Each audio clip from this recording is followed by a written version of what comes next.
Good morning, everybody.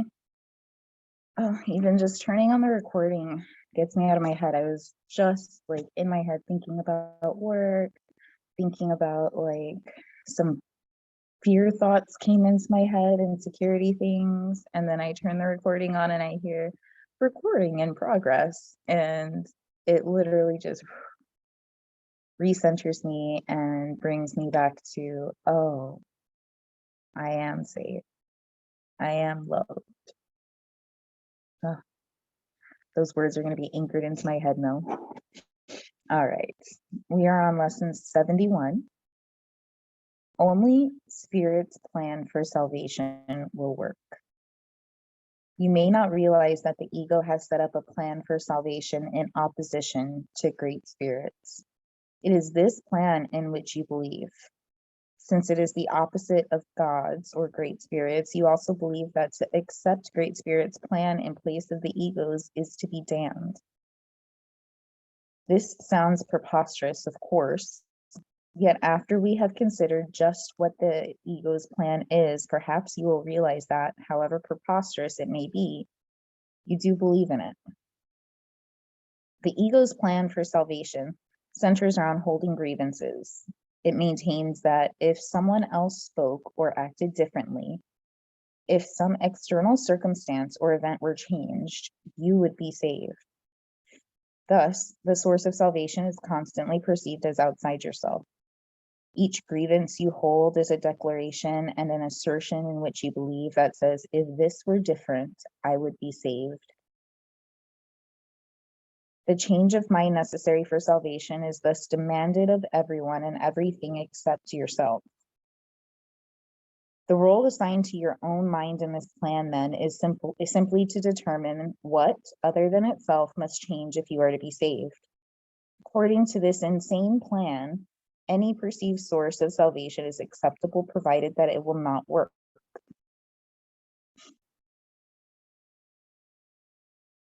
This ensures that the fruitless search will continue, for the illusion persists that, although this hope has always failed, there is still grounds for hope in other places and in other things.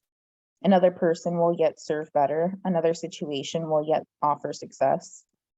Such is the ego's plan for your salvation. Surely you can see how it is in strict accord with the ego's basic doctrine: seek but do not find. For what could more surely guarantee that you will not find salvation than to channelize all your efforts in searching for it where it is not? Great Spirit's plan for salvation works simply because by following its direction, you seek for salvation where it is. But if you are to succeed, as Great Spirit promises you will, you must be willing to seek there only.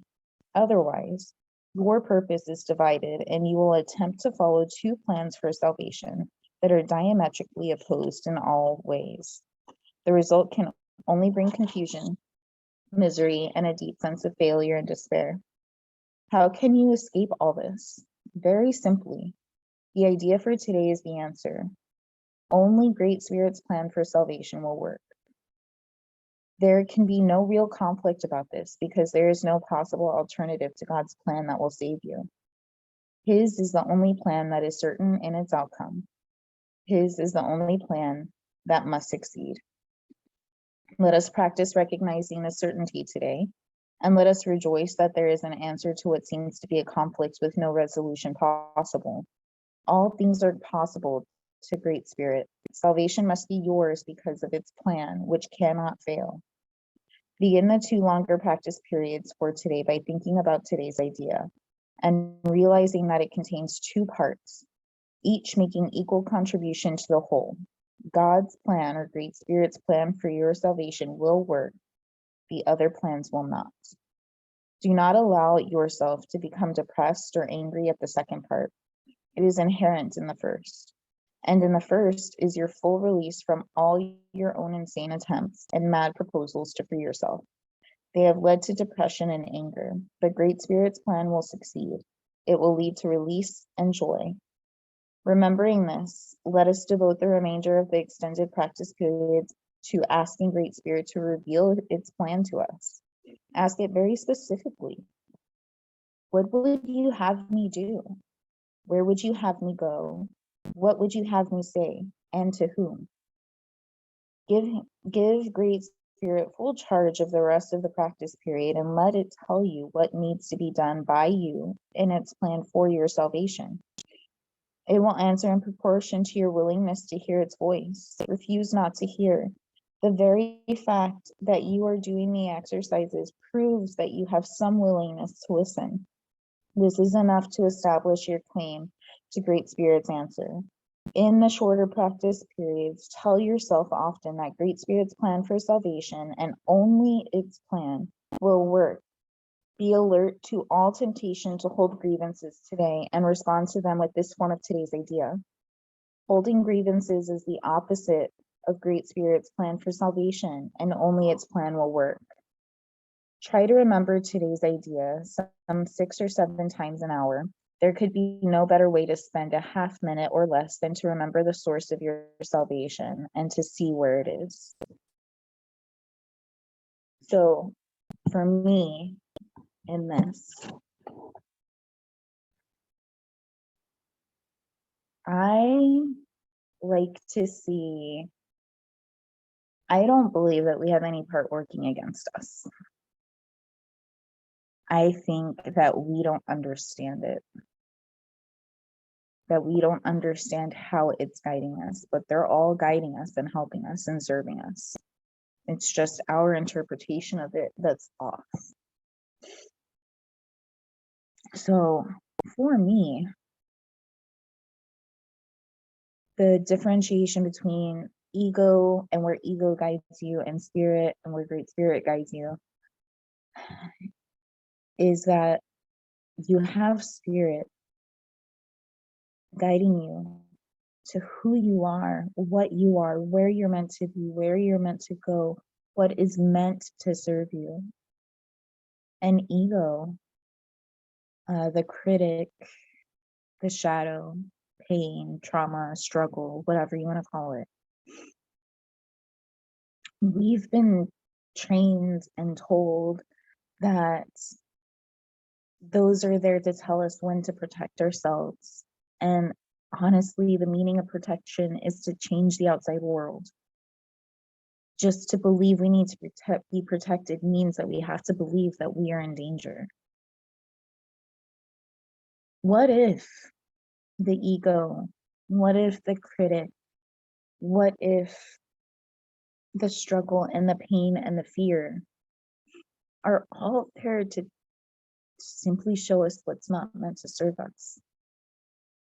What if instead of it guiding us to change the outside world, it's actually telling us what to let go of on the inside?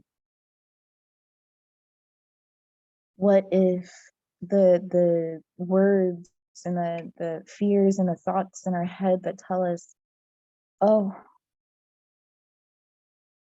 my partner is doing this and I need him to stop for me to be okay, is really saying your partner's doing this. And it brings up an old belief that doesn't work anymore. It brings up this old behavior that doesn't work anymore. What if that feeling isn't telling you that your partner needs to stop doing something, but that it's time for you to let that go? What if that uneasy feeling, that feeling is really because the belief you have around who you are in this situation, the belief you have around who your partner is in this situation, the thought you have, the action you want to take is in conflict with the truth of who you are right here and right now. It's not what you need, which is why it feels yucky and gross and not because you need to change the outside world for you to not do it, but you need to change your inside world to be able to see what needs to happen. Is it a boundary that needs to be held? Is it being treated in a way that has always been okay until now and you realize it's not? Is it a way you've been treating yourself that up until now it's been okay until it's not? because you've grown and expanded, and you see your worth, and your worth tells you that you don't need to not feel good anymore. You get to let that shit go. You don't have to hold on to that anymore. You don't have to hold on to the belief that you deserve pain and struggle and suffering and sacrifice anymore. You get to let that go. And so, how does that translate into the world? How does that translate into your beliefs, into your behaviors, into your actions? What if the ego is guiding us to change and transformation by showing us what it's time to change and transform through the friction, through the struggle? The struggle is showing that something doesn't fit anymore and it's time to transform. And Great Spirit shows us where to go. Ego shows us where we need to leave from, what we need to let go. Great Spirit shows us where we're going, what our true core spirit essence is, and where to go, and what to do. What if it's not about not listening to the ego, but understanding it in a different way? And we just multiply what we had as our support. We just took what was once an enemy and made it one of the biggest supporters of ours. How amazing. Just a thought.